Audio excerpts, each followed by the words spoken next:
Radio. Caput. Hable bajo pero hable, no se calle. Esas cosas. ¿Querés arrancar la mañana bien informado? Infosiberia. Las noticias en tu celular. Mandá un mensaje de WhatsApp al 11 3205 8813 y recibilo gratis todas las mañanas. Radiocaput.com. Estás conectado. Estás en Caput.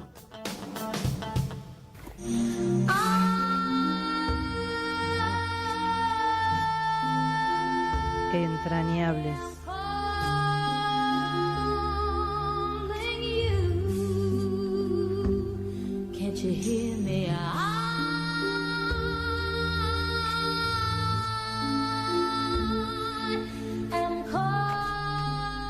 Buenas tardes. Mi nombre es Martín García.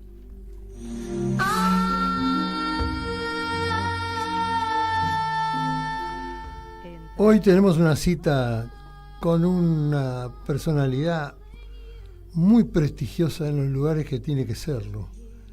Y para nosotros uno de las figuras tapadas más importantes de la televisión argentina desde su inicio, ya que él fue el director de la primera emisión de Canal 13 de Buenos Aires. Pero no solo eso, ya viene de una familia de actores. Y ¿cómo era, Diego? Tu papá hacía de galán, tu mamá de la dama, estaban en radio con Evita, y entonces venía Perón a buscar la Evita y vos estabas ahí de pibe. Y Evita trabajaba en el programa que producía mi papá y dirigía, que era el famoso teleteatro, radioteatro de la época, en Radio Belgrano, que estaba en aquel entonces en Avenida Belgrano y Entre Ríos, lo que después fue un gran restaurante español. Ajá. Y abajo, que todavía está el barcito, pero que ahora es un restaurante de comida gallega, que tiene el nombre de la flor representativa de ese lugar, ahora no me acuerdo cómo se llama esa flor, sigue estando ahí. El general llegaba en su coche negro, no sé si era un Dodge, si era qué marca era, un Plymouth, pero esos negros que tenían baúl atrás, 4 puertas, Sí. manejando con su uniforme de coronel, y se sentaban con mi viejo en la mesa de la ventana a jugar al ajedrez y a esperar que Evita terminara el programa. Porque Evita era actriz de un teleteatro, hacía Claro, del papel. teleteatro que se hacía en ese momento, que me sale Chispazo de Tradición, pero no era Chispazo de Tradición, era muy anterior, era un nombre muy parecido, Fulgores Camperos. Ah, mirá.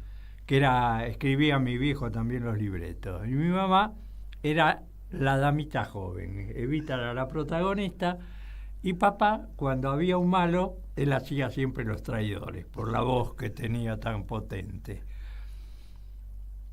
Y yo era el colado, porque no tenían con quién dejarme. Mi abuela trabajaba, mi abuelo trabajaba, me iban a dejar con el perro solo en casa. Era imposible. Por lo tanto, ahí estaba yo, con 4 añitos, y el general me agarraba a upa y jugaba al ajedrez con mi viejo, y cada pieza que movía me explicaba por qué era el movimiento. Ah, mirá. O sea que yo aprendí a jugar al ajedrez ahí con el general y con mi viejo. A los 10 años jugaba al ajedrez, me encantaba el ajedrez, pero son vicios que te imponen los mayores. Pero tuve el placer de la dicha de poder conocerlo de chico y que él se acordara de mí. Yo no me acordaba de eso, pero él se acordaba cuando fuimos con Canal 13 a hacerle el primer reportaje que dio a su regreso a la Argentina. Ese fue el famoso... Con Villarruel, Maidana y Timerman, el director del diario. Que Perón eligió a los 3 periodistas. Ajá. Y los eligió porque ninguno era peronista. Ajá. Entonces yo instalé todo, acomodé todo, entró el general, todos ahí esperando en silencio. Entra y yo estaba contra la ventana que daba a la calle, los muchachos parados atrás de la mesa, yo del lado que el general se iba a sentar para ayudarlo a sentarse si hacía falta, y se vino derecho a mí. Y yo dije, qué cagada habré hecho, ¿viste? Porque viene para acá. Y me puso las dos manos sobre los hombros y me dijo, como el único que me decía era mi viejo, ni mi mamá: negrito, pensar que yo te tenía en brazos. Y casi me hago pis encima, te juro. ¿Qué edad tenías ahí? Y ahí tenía 22 años. Mirá, y el tipo te tenía re claro. No, le habrán pasado toda la información. Y dijo, este es el hijo de Billy, porque tampoco me iba a reconocer pasado tanto tiempo. Tu padre hacía un programa con un dúo, ¿no? Él formaba parte de un dúo que era muy gracioso y muy conocido en esa época, que eran Billy Querosene y Billy Carbone. No, Billy Carbone, mi Billy viejo. Carbone era tu viejo. Billy Carbone, mi viejo. Billy Querosene era un amigo, muy amigo de mi viejo, escritor y dialoguista. Era uno de esos, como los que ahora llamamos que hacen stand-up. Sí. Él hablaba solo por la radio. Y para joderlo a mi viejo, Billy Carbone, él se puso Billy Querosene. Que eran los dos combustibles típicos de la época. El Claro. carbón que ponían en... Además era muy ingenioso el tipo. Sí, completamente.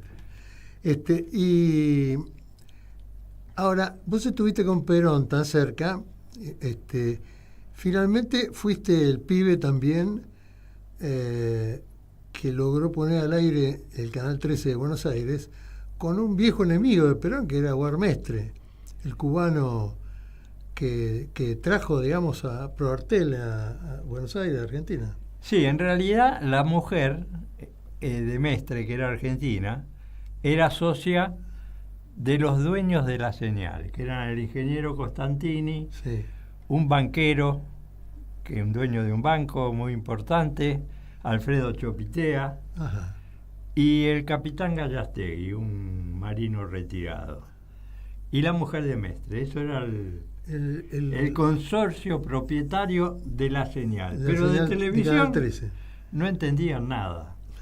Por lo tanto, Mestre vino y formó Proartel, Producciones Argentinas de Televisión, que era la que le proveía el material a Canal 13. No tenían nada que ver con el manejo del... Ya estaba en el aire un primer Canal 13, digamos. No, ya estaba el papel firmado, no había nada. no Vino había... Mestre e instaló en lo que era un viejo estudio de televisión en la calle Lima al 1100, Ajá. que estaba todo destruido. Nosotros entrábamos a la mañana y estaban los albañiles tirando paredes, volteando puertas. Y yo llegaba hoy y tenía mi oficinita donde tenía que hacer las cosas que me habían dicho que hiciera, y al otro día no la encontraba. Me habían tirado la pared, me habían hecho otra pared, ¿viste? Las gallinas corrían por los pasillos. Era un desastre. Y fueron haciendo todo. Y en Lima había un gran pasillo que llegaba hasta el final, a mitad de cuadra, a la altura de San Juan, también al 1300, 1400, donde había una casa vieja que permitía entrar hacia ese lugar todo por adentro de la manzana. Ajá. En ese lugar estaba el Gordo Massa, que fue el primer director artístico, un escritor fantástico que escribía Los Galindes son así, ellos se divierten, con Pablo Raciopi, Nelly Raymond, mi mamá, y Raúl Rossi. Nelly Raymond, que años después haría el famoso Dos Campanas. ¿No? La campana de La campana de cristal, cristal. Mujeres y Hoy, un montón De programas, sí. de programas que animadora. lamentablemente todos los tuve que dirigir yo. Mirá. Porque como ella me conocía, me pedía a mí. Y yo no quería trabajar con ella, porque si había alguien más hinchapelota que Nelly Raymond, le daban el Oscar. Pero ella me decía, porque yo a vos nos conocemos desde chico, tenemos la misma edad. Mentira, era 14 años más grande que yo, pero no importa. No le iba a decir que no. Y bueno, y me tocó hacer la campana de cristal, ciudad versus ciudad, que me hacía recorrer todo el país no había video con una cámara Auricon que hacía fílmico con sonido óptico. Porque no había en esa época todavía videotape. O sea que lo que se hacía, se hacía. Vos lo podías hacer porque era cine, digamos. Claro, lo que yo salía a hacer era cine, pero lo terrible era que tenía que inventar, porque me mandaba a hacer y no me decía qué tenía que hacer. Entonces yo tenía que producir el programa. Ahora, vamos a la primer producción que sale al aire, que vos estás ahí. Bueno, la primera producción no fue ni siquiera una producción, porque estaba el control central, donde pasaban cortos, pasaban películas, y lo primero que salió en vivo fue Juan Carlos Pérez Loazó, sí, con las Olimpiadas de ese año, que ahora no me acuerdo dónde eran. Con un locutor muy fino, muy... Pérez Loazó, gran periodista de automovilismo, que después fue periodista y conductor de Telenoche en su momento, junto con Julio Ricardo, los dos juntos. Y en ese momento, las películas que nos mandaba CBS de las Olimpiadas llegaban 4 días después. O sea que no era ninguna novedad, pero como nadie lo había visto, pasábamos las distintas... a ver, los distintos repitamos eventos. Repitamos. Te mandaban una película que había salido en el cine. No, que pasaba CBS en sus canales. Ellos tampoco tenían videotape. Ah, claro. Filmaban con película y pasaban las Olimpiadas con película, pero ellos las pasaban al día siguiente. Nosotros, hasta que hacían las copias, las ponían en las cajas, las mandaban a la Argentina, nos llegaba 4 días más tarde. Pero acá era una novedad. Era claro, las primeras imágenes que uno veía desde el exterior y te creía que eran en directo, porque si no las leíste en los diarios no las habías visto. Claro. Y Juan Carlos relataba todos esos deportes. Pero eso fue la primera transmisión en vivo que salió por Canal 13. ¿Y vos estabas ahí? Yo estaba ahí apretando los botones. Vos eras el director de cámara. Claro. Que ni siquiera era director de cámara. Yo era el chico de los mandados que hacía todo lo que me decían. Pero eran otros tiempos. Después fuimos creciendo. Empezó la construcción. Creció todo lo que era la parte de Lima. La parte de San Juan estaba el Gordo Massa, que era el escritor. El escritor que Mestre había contratado como gerente de programación. Jorge Bayán, que era el primo de Mestre, que era el gerente de programación. El otro cubano, uno de los cubanos. El primo de Mestre, el otro cubano. El Caballo Miranda, otro cubano, gran director, tipo tremendo, que en Cuba lo habían prohibido por decir una mala palabra por radio. Porque le gustaba el boxeo y le gustaba transmitir el boxeo. Y estaba transmitiendo el boxeo y entusiasmado, como si hubiera estado Monzón cuando lo noqueaba en Benuti. El boxeador que ganó la pelea le pega un piñón al otro y lo hace pelota y dice: ¡coño! ¡Qué derechazo! ¿Viste? Y lo prohibieron por decir una mala palabra. Acá no es mala palabra, pero allá sí. Otras épocas. Porque allá el lenguaje es muy español, el cubano. Mira. Y más en esa época. Y más en esa época. Estamos hablando de los años 50. Bueno, y vos viste aparecer a varias figuras que después fueron muy famosas y que por entonces obviamente no las conocía nadie, ¿no? Yo recuerdo, ya no en Canal 13, sino en Canal 7, un gran show que habían hecho, armado con Andy Russell, con Marty Cossens, que apareció Balá, Marquesini, Locati, como un trío, que estaban él y Darroca. Los tres se llamaba el trío. Estaba Nelly Roca también. Sí, la que fue después Colomba. Era una cantidad de gente impresionante. Y en Canal 13 también se aparecían figuras y cosas. En Canal 13, una vez que arrancamos... Ahí nos cayó Pepe Biondi también. Vino Pepe Biondi, que Mestre lo tenía contratado desde en Cuba, que fue por eso que nosotros fuimos a Cuba. Papá estaba prohibido y perseguido acá con la Revolución Libertadora, la fusiladora, como le decimos nosotros, y no tenía laburo. Y don Jaime Fonsaravia, que había sido el locutor del general, el locutor exclusivo de todos los actos, también estaba totalmente prohibido. Y terminaron los tres con Hugo del Carril en la cárcel de Las Heras en Cana. Mirá. Y sin laburo, prohibidos. Entonces con Jaime salieron a vender platos de loza por las casas. Mirá. Aquellos platos horribles hechos con barro, que eran blancos, redondos, muy pesados. Y claro, vendían platos a lo loco porque eran las dos figuras de la radio tocando timbre por las casas de los barrios. ¿Que eran Hugo del Carril? No, Jaime Fonsaravia, padre y papá. Y tu papá. Los dos. Entonces, hasta que Biondi, que era muy amigo de papá, se conocían de la infancia en Avellaneda, los dos se criaron en Avellaneda, lo llama desde México y le dice: Billy, me enteré que estás prohibido y no tenés laburo. Así que yo te mando los pasajes y te venís para Cuba, que yo estoy yéndome dentro de 2 días a Cuba porque me contrataron para trabajar en la CMQ, en la radio y en el canal.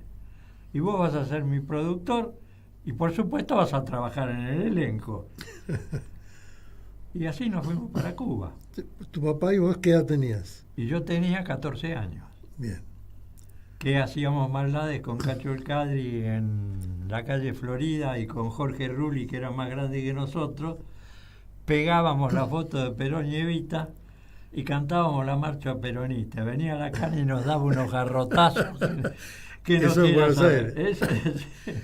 Que Cacho fue ahí el que inventó el nombre de Juventud Peronista. Ah, mira. Todos se lo adjudican a otro. El nombre lo inventó Cachito. Juventud, pero nosotros somos la Juventud Peronista, dijo Cacho.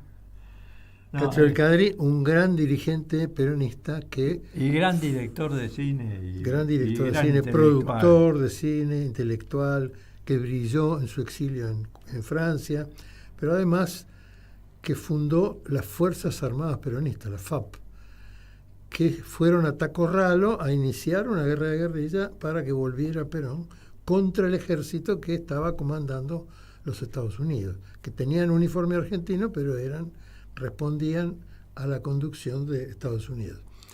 Y que además fue con Pino Solanas y con todo después el grupo de él, claro, después a España a hacerle ese reportaje extraordinario a Perón, donde Cine Liberación. Pino le preguntaba cosas y el general le contestaba lo que a él le parecía. Pero también ahí ya nos situamos antes de eso con Cine Liberación, cuando iban Gerardo Vallejo, que vos recordás. Hoy es el aniversario de la muerte de Gerardo. Un director de cine tucumano que hizo una gran película, El rigor del destino, con Carlos Carela, con Víctor Laplace, con un montón de actrices y actores argentinos. Y antes de morir se consiguió hacer el sueño Martín de su Fierro. vida, que fue el Martín Fierro, que como lo el ave filmó en San solitaria. Luis, el ave solitaria, fantástica película. Vos sabés que hubo un ciclo que hizo su mujer, Eva Pivovarsky, en el Gomón, el ciclo de Gerardo Vallejo de sus películas, y uno de los que estaba invitado para verla era Leonardo Fabio. Y yo estaba sentado en la fila de atrás y Fabio en la fila de atrás de Eva Pivovarsky, en un costadito. Entonces se iba la gente cuando terminó la película y él se quedó sentado. Entonces paso yo por atrás, qué bárbaro, le digo, ¿no? Y él estaba llorando. Me dice, qué hijo de puta, El Gerardo, viejo. ¿verdad? Qué hijo de puta Vallejo, ¿no? Como diciendo, qué bárbaro, qué clase de emoción, de amor, de épica, ¿no? Nos fuimos un poco de costado. Vamos a hacer una pausa. Nosotros siempre invitamos a Además, alguien. permitime decir que fue el testamento de Vallejo, porque él sabía que estaba muy mal, porque era diabético, Martín Fierro, decís vos. insulino dependiente. Y yo me acuerdo cuando andábamos por San Luis haciendo esos viajes de campaña con los Rodríguez A, él me decía, tapame. Entonces yo lo tapaba y él sacaba la jeringa y se daba la insulina en la panza. Y después me decía, ahora vamos a tomar unos vinos. Chao, al diablo la insulina.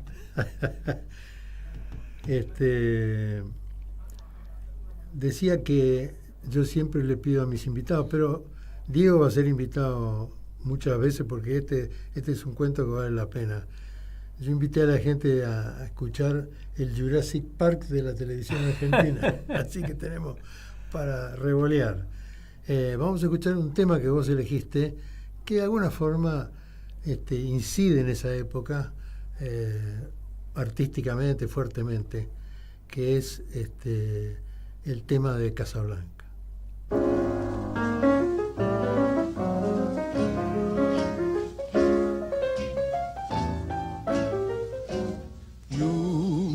Remember this, a kiss is still a kiss, a sigh is just a sigh. The fundamental things apply as time goes by.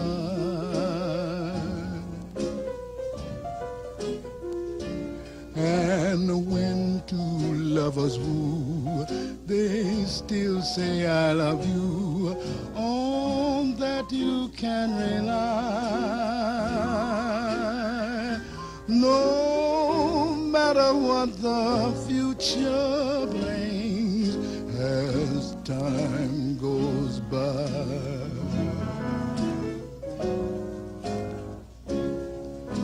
Moonlight and love songs are never out of date. Hearts full of passion, jealousy, and hate.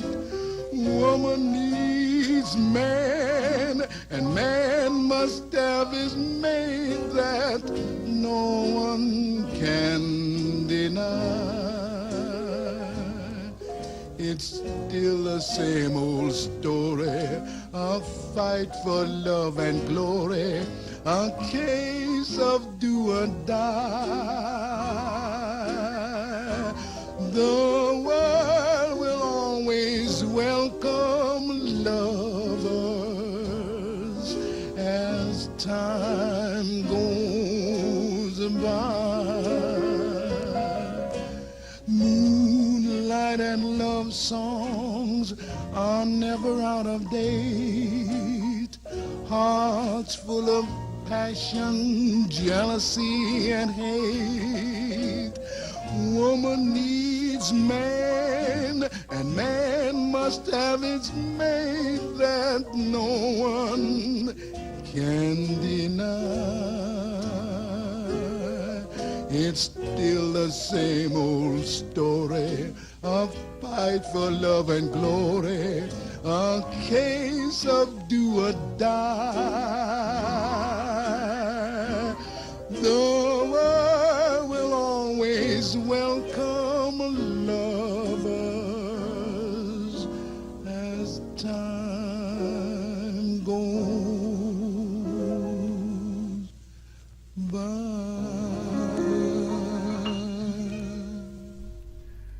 Esta película tiene una historia fantástica, porque El negro es la ha visto todo el mundo.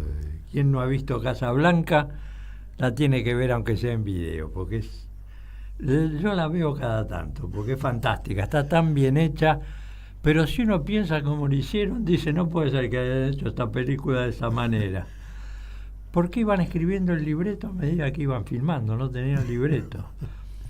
El elenco, el papel que iba a hacer, que hizo Humphrey Bogart, lo iba a hacer un mal actor que llegó a ser presidente de los Estados Unidos, Reagan. Ronald Reagan.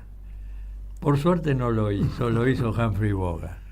Y la más linda del cine, pues sin ninguna duda, que hicieron una pareja sensacional. Pero iban escribiendo esta canción. Había un momento que tenían un bache, y entonces el director le dice al pianista... Espera, antes de contar lo del pianista, decía el nombre de la actriz, porque... Ingrid Bergman. Claro, hay mucha gente joven que no tiene la más Que mínima después idea. hizo una película fantástica con Gary Cooper que se llamó ¿Por quién doblan las campanas? Sí. Que escrita por un genio también de la escritura, Hemingway, Ernest Hemingway. que lo conociste en Cuba. Por suerte tuve el placer de conocerlo en Cuba. No charlando con él, era un viejo cabrón, pero viéndolo chupar daiquiris en el mostrador hasta que las velas no ardan. Yo tenía 18 años y ya me dejaban entrar. Pero de ahí saqué algo muy importante. El barman me enseñó la fórmula del daiquiri, que no es poco. No es el que hacen acá. Ah, mira. Yo lo hacía cuando tenía el papagayo, lo hacía yo y salía como loco, pero caían como moscas. Eran otros tiempos. Y entonces, ¿cómo fue lo del tema de Dudley Wilson? Este que escuchamos recién. No tenían tema musical y necesitaban poner un tema, pero no había nada, no tenían el libreto que continuaba de la escena. Y le dice, negro, toca algo. Y el negro tocó este tema y lo cantó. Mira. Lo filmaron y se convirtió en el leitmotiv de la película, que sigue siendo reconocido a lo largo de los siglos. Qué Y increíble. todo era así, todo se iba filmando de a pedacitos a medida que llegaban los libretos. Por lo tanto, los actores no decían tampoco los textos reales, lo decían lo más parecido a lo que estaba escrito, porque no se lo podían aprender de memoria en 5 minutos. Y la película tuvo 2 finales, porque estaban indecisos. El que ella se quedaba y el que ella se iba. Y lo pusieron en un cine, llevaron público para que lo viera y el público votó por el que ella se iba. Claro, digamos, en una época también mucho más conservadora respecto de los 2 matrimonios, ¿no? Y el que se iba con su esposo, digamos. Si se quedaba con su amor, digamos, con su amante, ¿no? Es que las Que era películas Humphrey eran Bogart. películas muy familiares que hacían Claro. los norteamericanos en esa época, algo que destruyeron con el devenir de los años. Bueno, y en esa época la moral, digamos, la moral evangelista muy fuerte, protestante en Estados Unidos, tenía un nivel de censura a toda cosa que rompiera la familia y todo eso, durísima, ¿no? Que incluso había películas que no las dejaban dar, digamos. Tenían que llegar a un acuerdo con esas asociaciones de familiares y qué sé yo, que de alguna forma ejercían censura, ¿no? Y por eso los yanquis directamente coparon todo el mercado y no trajeron más películas extranjeras. Es muy raro que te pasen una película que no sea norteamericana. En Estados Unidos. Te compran el libreto y la vuelven a hacer ellos, aunque la película haya ganado un Oscar, como sucedió con la de Darín, Sí.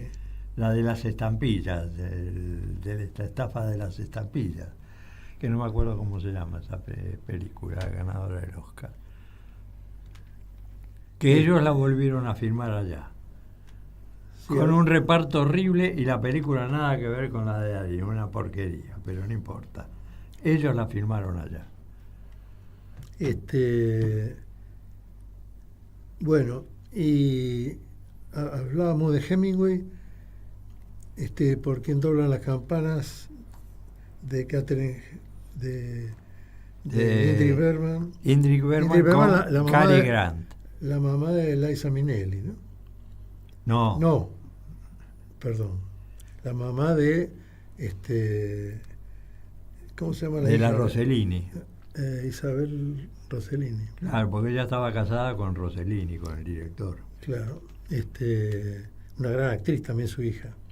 Sí, y la llamaron de Hollywood para esa película porque necesitaban una mujer que diera el personaje y eso la catapultó al estrellato, porque ella hacía nada más que las películas del grupo familiar. Ujú. Fantástica también actriz.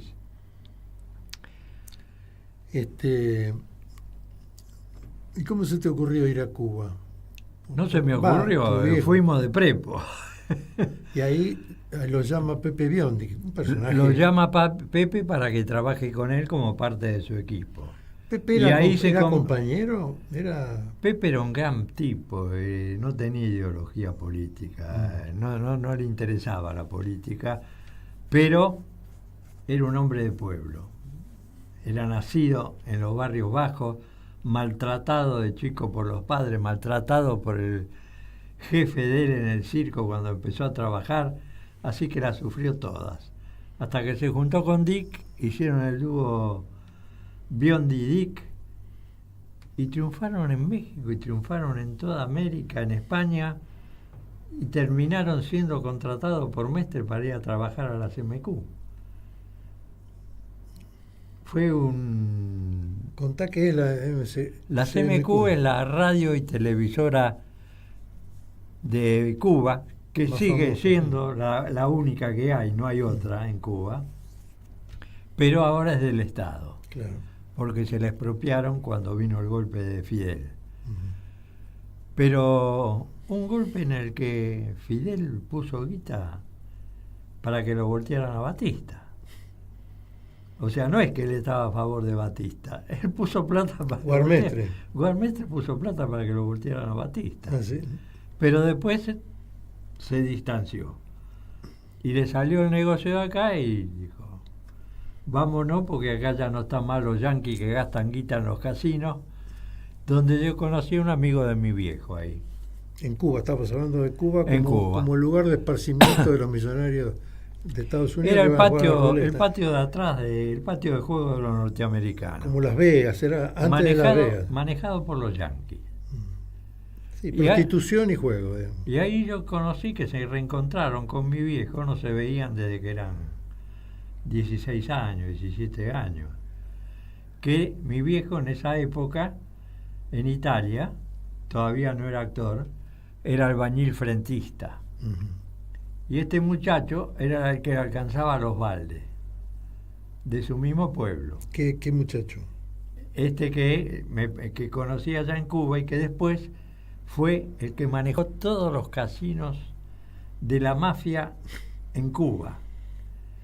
Y que precisamente en todas las películas se hizo actor también en Estados Unidos cuando emigró, fue el gángster más famoso hasta que aparecieron otros gángsters que después fueron famosos. Pero era George Raff. Ah, mira, George Raft. Sí, George claro. Raff, Sí, una presencia. que su verdadero nombre era Giorgio Raffetto. Era el que le alcanzaba los baldes de material a mi viejo en Calabria. Mirá vos. Pero Y una se personalidad, ¿no? reencontraron allí. Por supuesto, íntimos amigos. Y yo entraba con 15 años al Florillita, al cabaret más importante de Cuba, que no podía entrar porque era menor y no me paraba nadie. ¿Viste? Me iba a ver todos los espectáculos. Cuba era una fiesta. Había 4 quinielas diarias, la última a las 4 de la mañana. Era el escolazo, los casinos, todo manejado por la mafia y la represión del gobierno de Batista que maltrataba a todo el pueblo laburante. Pero el resto era bellísimo. Con ese mar, esas palmeras, ese clima, no te acordabas de nada de lo otro. Hasta que llegó Fidel. Y entonces llegó Fidel. Entonces llegó Fidel. Y se acabó la diversión. No, pero yo volví muchos años después en viaje, de vacaciones, con mi anteúltima esposa, a recorrer Cuba, y me recorrí todo de vuelta. Y me encontré ahí con el que fue vicejefe de gobierno, que era de los nuestros, que ahora no me acuerdo cómo era, que se llama, y con Julio Bárbaro, que es el dueño de un boliche en la zona del Abasto, que fue vicejefe de gobierno cuando lo voltearon a Ibarra. No me acuerdo. Bueno, y nos juntamos en un barcito, nos encontramos de casualidad, y me senté con él. Ahí en Cuba. En Cuba, y me dicen, vení, sentate. Y después me dicen, ¿nos acompañás que lo tenemos que ir a ver a Fidel y nos falta gente? Porque somos 2 nada más. Digo, sí, vamos. Contame eso, ¿vos qué edad tenías? Y ya yo tenía 26 años. Era época de Menem, así que imagínate. Vamos y nos recibe Fidel, y estos tratando de alabarlo, los dos, y yo le miraba la cara a Fidel, que tenía una cara de culo, perdonando la palabra, que estaba podrido de aguantarlos. Y yo debía tener la misma cara, porque los escuchaba esto decir pavada, pero yo no podía hablar, yo no era nadie, era un invitado para hacer número. Fidel prendió un puro, bajó el escaloncito de donde estaba sentado y se vino derecho a mí. Me pasó lo mismo con Perón. Dije, ¿qué habré hecho? Este viene para acá. Viene, me convida a un sabano y me agarra del hombro y me dice, ¿te gusta el fútbol? Y me arrancó y dice, vamos a tomar algo. Y se hace así a los otros que ven y se fue caminando conmigo hablándome de fútbol. Y yo decía, me estoy usando de chivo expiatorio para dejarle de darle bola a todo eso insoportable. Fue la única vez en mi vida que lo vi. A Fidel. A Fidel. Y después hubo épocas brillantes en Canal 13, si no me equivoco, como la de Rolando Rivas, por ejemplo. No, eso ya con Migré fue cuando los teleteatros eran magníficos, pero también nosotros hacíamos por la tarde, todos los días, que eso era peor todavía, porque era diario. Y los actores se tenían que aprender un libreto de un día para otro. Te lo regalo.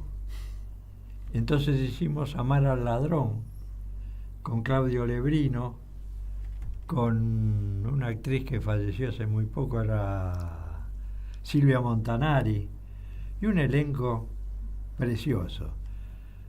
Se enferma el director que lo hacía, y por supuesto el suplente, el que le tocaba cubrir todo lo que no había nadie, musical, deporte, teleteatro, no importa lo que fuera. Y me llamaba el Bayán y me decía, Diego, tenés que hacer tal cosa. Bueno, ahí voy, sin preguntar. Y me tocó durante toda la temporada hacer el teleteatro. Hicimos Amar al ladrón, que fue un gran éxito. Pero tenía que cuidarme con las tomas de cámara, porque estos no sabían la letra. Y Lebrino era un atorrante. Y el otro también, la contrafigura. Entonces agarraban los libretos, los cortaban y se los pegaban en el pecho al otro, a su interlocutor. Entonces yo no podía bajar el plano de acá, porque si no se veía el papel, y si no lo pegaban en los decorados. No, era de terror, ¿viste? Con Morazano, que a veces yo lo escuchaba a través del micrófono. Morazano es un capítulo aparte, porque era el apuntador de los actores. El apuntador exclusivo de Canal 13, también trabajaba en otros canales. Pero ¿En teatro trabajaba? En teatro también, en el San Martín. Claro, que estaban en esa capillita que aparece en los escenarios de espalda al público. Claro, ¿no? en la concha, como se le dice realmente. Y él sentado adentro, abajo, hablando, claro, en el subsuelo, saliendo la cabecita, que el público no la veía, pero los actores sí. Y con el libreto pasándole la letra en susurro. Decí esto, ¿viste? Pero de eso yo tengo una anécdota. Eso es teatro. De chico que después te la voy a contar. Contala. Don Cunil Cabanella, del que yo fui muy amigo del hijo, ¿no? O sea, estábamos los dos juntos siempre, porque los dos íbamos a joder al teatro, donde mi hijo era parte del elenco. Cunil pone una obra en escena que se llama Un sainete precioso, que no lo hacen, es carísimo. Son 100 personajes en escena. Upa. O sea, hay mucha comparsa, mucho movimiento, una obra dificilísima, pero Cunil la hizo. Estaba Pepe Soriano, estaba mi viejo, estaba el primer marido de Irma Roy, Cuitiño, un elenco tremendo. Baja, 3 meses, baja, nueva obra. Nueva obra, 100 contratados. Y Cunil pone una obra de 3 personajes: Cuitiño, Irma Roy, que era la novia de Cuitiño, que era una piba, y mi viejo. Por lo tanto, todos los demás actores iban a romper los nervios al teatro porque tenían que cumplir horario. Claro, porque estaban contratados. Estaban contratados. Habían quedado enganchados con la obra. Con la anterior. Claro. Una obra de 3 personajes. En esa época se hacían los ensayos generales con público y con la prensa. Y Cunil era un innovador, le gustaban inventar cosas. En esa época el disparo a un arma de fuego se hacía con una madera en el piso, debajo del pie del traspunte, que hacía, ese era el balazo. Cunil compró un revólver con bala de fogueo y se lo dio al traspunte, que era un gallego borracho. Y la obra transcurría. Estás haciendo con el relato una de los hermanos Marx. Sí. Transcurría que mi viejo lo traicionaba a su cuñado, el cuñado lo acusaba, mi viejo salía de escena y se suicidaba. Llega al ensayo general con público y con toda la prensa. Y el traspunte en pedo. Mi viejo sale de escena, como correspondía, se iba a suicidar, y el balazo no llegaba.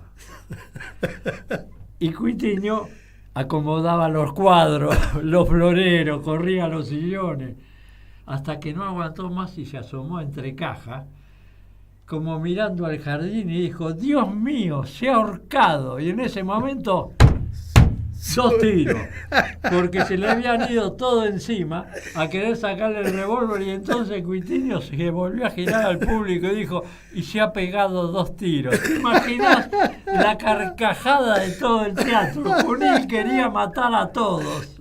El gallego, que era cabrón. No, era terrible. Un tipo espectacular, se sentaba al fondo de todo. Mirá que es grande, el Teatro San Martín antes de la remodelación era una cancha de fútbol. Sí. Los actores en el escenario ensayando una escena de amor. Entonces yo te decía: te quiero, Martín. Y él decía desde allá: ¡no se oye! Y decía: pues es una escena de amor, pero no se oye, más fuerte. Era tremendo el gallego, pero yo lo amaba, era un tipo genial. Lo que sabía de teatro, lo que sabía de puestas en escena. Y bueno, que eran tiempos de que éramos chicos y nos divertíamos con todo. ¿Y era chica la televisión? ¿Era chico? La televisión en esa época no existía todavía. Nace en el 55 con Perón.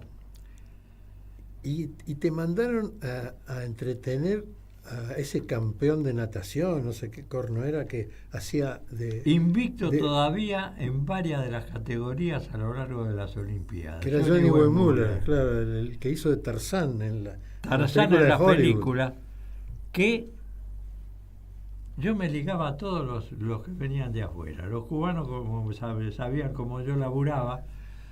Yo, además de hacer mi labor, era asistente de producción de Jorge Bayán, que era el gerente de programación, y él traía los números extranjeros. Johnny vino invitado para La Campana de Cristal y otros programas. Pero Carlos Montero le tenía pánico. Y Andrés Percivale, que conducía los programas, también le tenían pánico. Un gigante de 2 metros, un físico así, 80 y pico de años, 80 años, y no de muy buen carácter. Y lo único que le pedían era que gritara como Tarzán. Pero yo, con mi mujer, que era la gerente de Relaciones Públicas del canal, la que era mi mujer en ese momento, la acompañaba para no dejarla sola con el gigante. Pero me hice íntimo de Johnny Weissmuller. Era un tipo sensacional. Era un tipo fantástico. Tomaba una botella de ron por noche con una botellita de las chicas de agua mineral. O sea que cada medida de ginebra la bendecía con 3 gotas de agua mineral. Ginebra no. con El de ron la bendecía con 3 gotas de agua mineral. Y era un tipo fantástico que me ha contado historias fascinantes de lo que era Hollywood. Por ejemplo. Por ejemplo, me decía que lo último que él filmaba en las películas eran las escenas peligrosas. Por ejemplo, la pelea con el cocodrilo.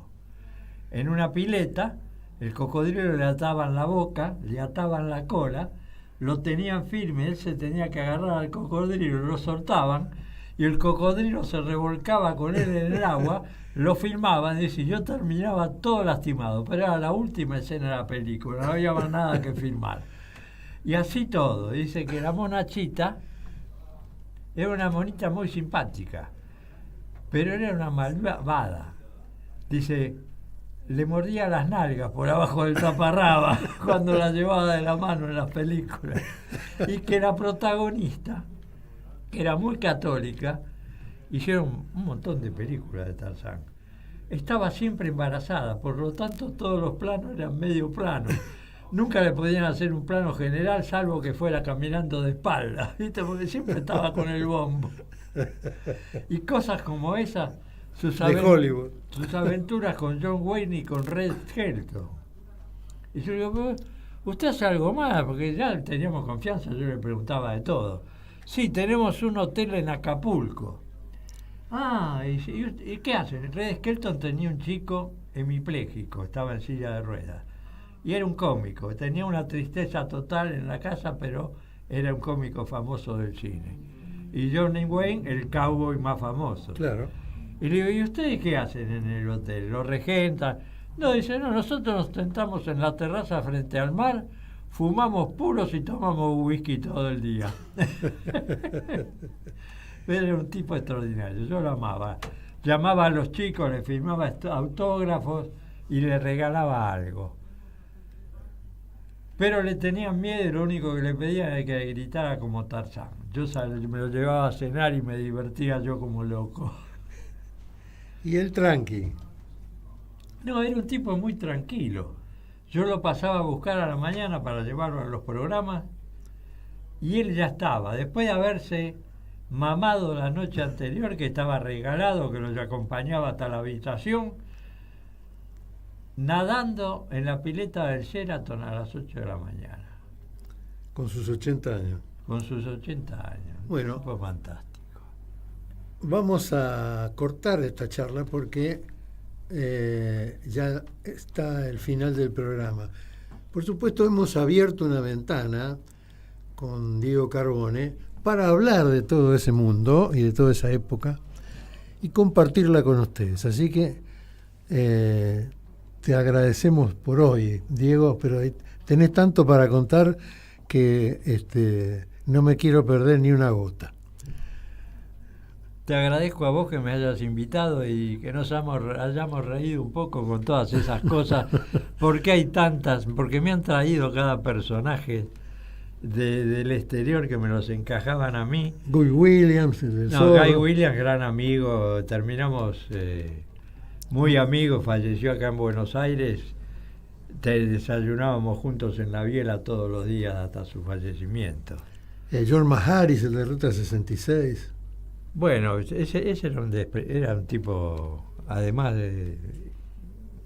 era medio raro, no me cayó muy en gracia. Igual que Rita Hayworth, que ya estaba en las últimas, pobre. Pero sí, el genial Bing Crosby, que lo trajimos a la Campana de Cristal, que fue un tipo sensacional, que vino con la que era su mujer, porque él era viudo, y se volvió a casar de grande con la yoqueta que le corría a los caballos de carrera. Mirá. La trajo acá y me dice, lástima que no puede correr en el hipódromo. Entonces fui y le conseguí que corriera una carrera en Palermo y otra en San Isidro, y se fue chocho el viejo. Sí, porque vos sabés mucho de carreras.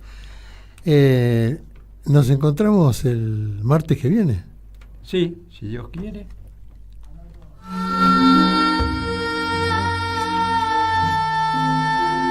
Entrañables. Muchas gracias. Would you hear me out?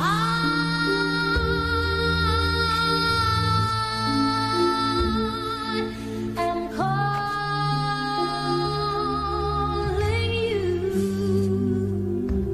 you. Hoy Chicha se nos fue.